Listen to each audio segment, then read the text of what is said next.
So, we're back on Wuwa for a little bit. Now, there we go. So, the reason I know the majority of people who watch me and have subscribed over Wuwa and probably don't care that much about my Honkai Star Rail videos, right? But there simply isn't enough content in Wuwa compared to HSR because the leakers in HSR are just way more consistent and post way earlier than the leakers do in Wuwa. And even when we do get leaks on Wuthering Waves, it's like this random recording from a phone that you can only see half the screen. It's blurry and you can't actually tell what's going on, what sets they have. Like you can't tell anything, right? So that's why I haven't really been covering Wuthering Waves recently, is because I can't really cover the future characters. I mean, sure, I can go over their kit every time a new version comes out, but that's just boring, right? Like, I'm not an analytic guide YouTuber that goes over a character's kit every time it releases. I talk about the kit once, and then I just wait until the official release to see how that ends up stacking up to the previous kit.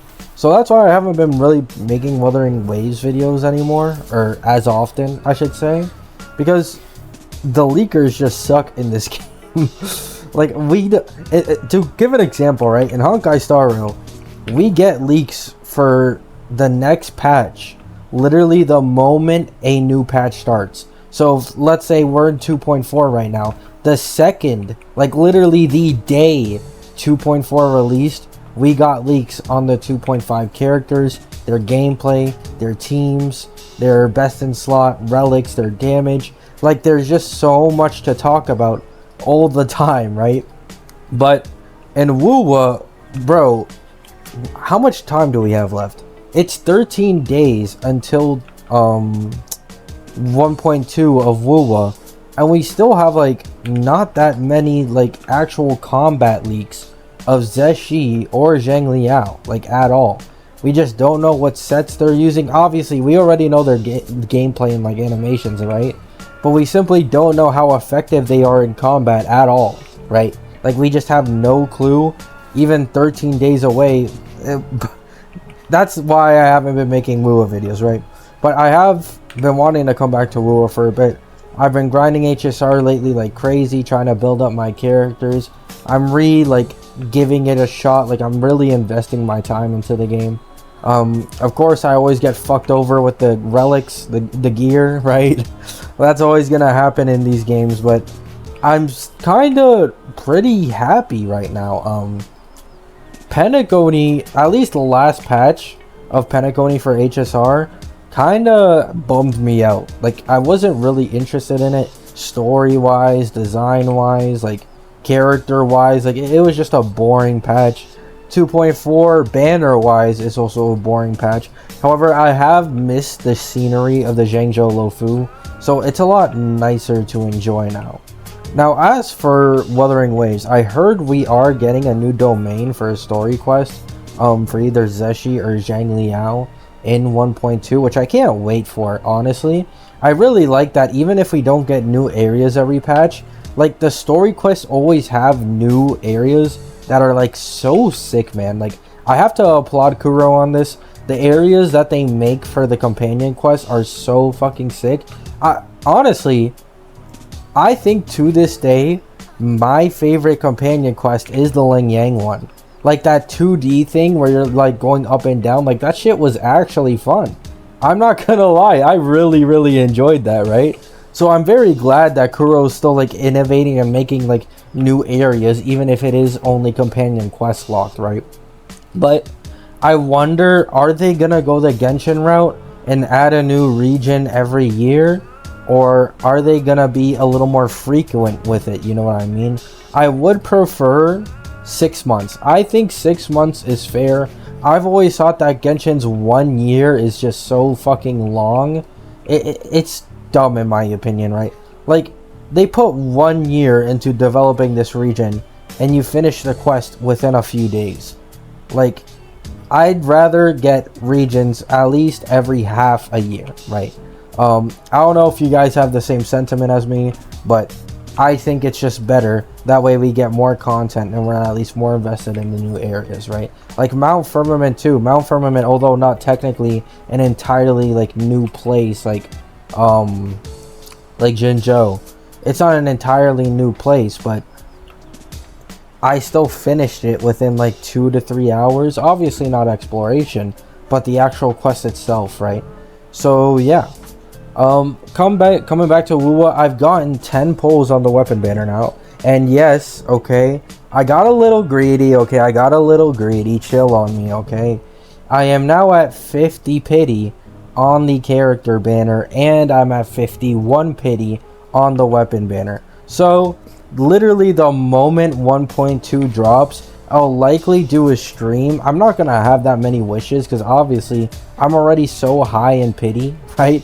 But I'll probably have like 20 plus wishes by did I say 1.3? By 1.2, and that should be enough for me to either go for Zeshi or go for the weapon. Now I probably, for the stream, I probably will do Zeshi instead, because Zeshi I'm not guaranteed on, while the weapon banner is guaranteed. So we'll end up having to see that. Hopefully I win the 50-50 for Zeshi, because I'm tired of losing 50-50s, okay? The only 50-50 I've won in this game is a Jinshi, and I've lost 5 to 6 50-50s in a row on a Honkai Star Rail. So I don't want any of that, right? I don't want to relive that PTSD. I just want to get my Zeshi. Now, I farmed Moonlit like fucking crazy. I made a video on this where I changed the title last second. I made a video saying most underrated set in the game. However, before that, the title was why I use Moonlit for my sub DPSs. But I was like, this title doesn't really stand out. So then I changed it to the most underrated set in the game. Keep in mind, I don't watch Wuwa content at all, right? Like, I don't watch YouTubers of Wuwa or anything of that. I just play the game and make content on it myself. So everyone informed me and told me, bro, like, you're fucking lying, man. I had like a pretty bad dislike ratio on that video too. Like, people were mad that I called Moonlit underrated. So it's like, originally the topic was going to be, or the title was going to be, why I use Moonlit for my sub DPSs. And then some people were telling me about the damage difference, but I just don't care about the damage difference, right? Like, at the end of the day, you really don't need that 25% damage difference so long as your DPS is well invested in. And I like the ease of just being able to transfer these 4-in-1 costs to whatever fucking new sub DPS I end up using, right? Some people ask me if I'm going for ease, why don't I just, what's it called? Why don't I just use attack 3 costs? And the answer is simple. I get these 3 costs. Like, I don't hunt them, right? Like, I randomly get these 3 cost damage bonuses for different elements by just doing the tacit field. So that's why I don't have them attack. It's because I don't need to use attack, because I already have damage bonus fucking thingies, right? Like, even if they're not the best, I do have them. Like, even now, I think I have a couple of Glacio Moonlit. However, I have to check for myself right here. Let me see really quick. Moonlit Glacio damage. Oh wait, no, here it is. So I have two. I have 2 Glacio damage 3 costs right now that I could roll on for whenever Zeshi ends up coming out. And yeah. Ooh. There we go, 10 asterite, nice. Nice. I love that you can find those all over the world. Ooh, shiny. I've already killed them before though, so I don't actually need them. But I'm still so surprised. Like, I really can't get over the fact that Zeshi isn't Arrow. Like, her entire design just comes off as Arrow. Her animations, I feel like, remind me of Arrow. Like, she's kind of like Ruan Mei in Honkai Star Rail, where I think she feels a lot more Arrow, but it just ends up being Ice instead. I mean, it is what it is, right? I'm not gonna, like, complain or anything. I'm especially not gonna complain because I've had the worst luck with Arrow echoes in the entirety of this game. It hasn't been good for me. I can tell you guys that right now, Arrow and Electro have been the two sets I've been the most unlucky in. However, specifically Arrow, I think I've gone through like 30 to 40 Arrow damage bonus 3 costs, and I have yet to get a single double crit one. So once I finish farming this Moonlit set for Zeshi, I'm just gonna end up going for Arrow because I need it badly for my Gion. As you guys will see here, I believe, yeah, I got my Gion to level 80 yesterday. I also got the weapon to level 80 yesterday. So I already have his weapon. I'm also starting to get his skills up again. So I'm building him once again, right? But I'm missing 3 costs right now. I don't want to use this. Like, it's ER main stat. Like, yes, Gion does benefit from ER, but he loses so much damage. And I also don't even have a 3 cost that I can use on him right now, or another 1 cost for Arrow. So I really need to farm the Arrow set for my Gion right now. And yeah, that's going to take a bit, but I think the moment I get Glacial Echoes for my Zeshi, I'm just going to automatically switch to the Arrow Tacit Field so that I can get my Gion up more, right? How many coins do I have left? So I've gone through 800,000 leveling up my Gion, leveling up my Jinchi, and leveling up my Yinlin. Which reminds me, I think my Yinlin's level 70, right? Yeah, I need to get my Yinlin up next. Oh, farming these boss mats are so goddamn expensive, bro. Why is it 60 wave plates?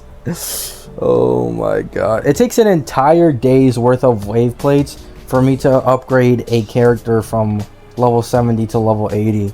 So that I can never do anything for the rest of the day. Which is why I haven't been making that much content on Wuwa, because usually I have like energy or quests to do, but right now I'm not really in the mood to do like all these side quests over here. I will end up doing them, right? But right now I'm not in the mood for it. So I'm just not gonna do that, right? So yeah, how's your guys' day going? Honestly, yeah, I want to hear some of you guys' thoughts in the comment section. Your thoughts on Zeshi, Zhang Liao. I also got some dislikes on a video where I said Calcharo is looking fine because of a leaked gameplay of Zhang Liao. People are like trying to, you know, tell me in the comments like they tell me this as if I don't know, like, oh, we don't know the gear, but as if I didn't say that in the video. My point being, his damage didn't look like astronomically better than Calcharo, and if anything it looked worse or on par than Calcharo, or at least a well invested in Calcharo, right? So yes, even if he ends up being stronger, maybe you guys are right, and that guy in the video had the most shit gear ever and the most shit rotations ever. I feel like if the difference can be made up with just better gameplay, because keep in mind, Calcharo, if you really know how to play him, you can like animation cancel in order to get more damage out of him and get him to move forward more so that he doesn't miss his attacks, right? So there is a way to optimize Calcharo's combat to where he does more damage faster, right? Which makes my point that I simply don't think Calcharo is going to be power crept. I think Zhang Liao is going to come out and it's going to be like, cool, like this guy is awesome. Maybe they didn't use his weapon, right? Maybe they didn't use his weapon. But if they did, then I just don't see it, right? Unless his weapon ends up making like a 30% damage difference. I see them being equal in the end, right? Which is good. I'm someone who hates power creep, right? Oh, damn, he died so quick. But I am someone who hates power creep in these gacha games. I don't mind if it's like 5, 10, 15%, which is what I think at max Zhang Liao might be. So I don't really care. It only bothers me when it starts to become like 25% plus, like a difference in damage, right? Like that's when it starts becoming, okay, this is an issue. By the way, this is going to be Jinchi soon. The moment Zeshi comes out, Jinchi is probably going to have like a 20 to 25% damage or DPS increase over all of these other teams, right? Because she now has Zeshi and Yinlin. So yeah, that's going to be what it's going to be, right? Do I think we're going to get any more characters on the level of Jinchi? I've seen a lot of people talking about, you know, they've been speculating that Jinchi will be like, her name isn't Acheron in Genshin. Raiden in Genshin, where basically like she's the strongest DPS, like she's the Archon of the game, because I believe Jinshi is like, is she a Sentinel or like below a Sentinel? I don't remember how exactly it works, but she's very strong and like an Archon in this game. However, I don't believe that. I'm not buying into it. I do think we're gonna end up getting someone stronger than Jinshi some point down the line. My stocks are on Geshu-Lin. I think Geshu-Lin will be that Havoc DPS that really pushes Havoc into the spotlight. A lot of people have been speculating that he's not going to be Havoc. I actually made a video on this very long ago, like nearly a month ago now, I think. And people were telling me that they don't think he'll be Havoc because he has black flames. However, someone else pointed out that Havoc Rover at some point in one of his animations also has black flames. So Geshu-Lin is almost like definitely gonna be Havoc just from the color scheme of his attacks. He's also gonna be Broadblade, meaning I can just use my Gion signature on him. Hopefully it works well, right? So yeah, let me know what you guys think. How are you guys doing? How are you enjoying Wuwa? I think the last topic I really want to talk about for this video is I hope Kuro fixes their 4 stars. By 4 stars I mean the weapons. The reason the signatures look so good in this game aren't because they are broken, it's because the 4 stars are straight up trash. Like, I'm gonna be honest, the 4-star weapons in this game are ass. Like, that's the only reason every single 5-star variant is like a 20 to 30% damage increase over it.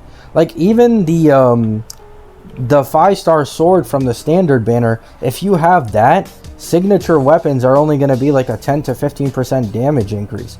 Like, I feel like all the 4-star weapons are just so bad, and it makes the 5-star ones look really good. But no, we're just getting hoed in the 4-star category, right? But that's all I have to talk about today. Just a little Wuwa yap, right? A little daily yap here and there.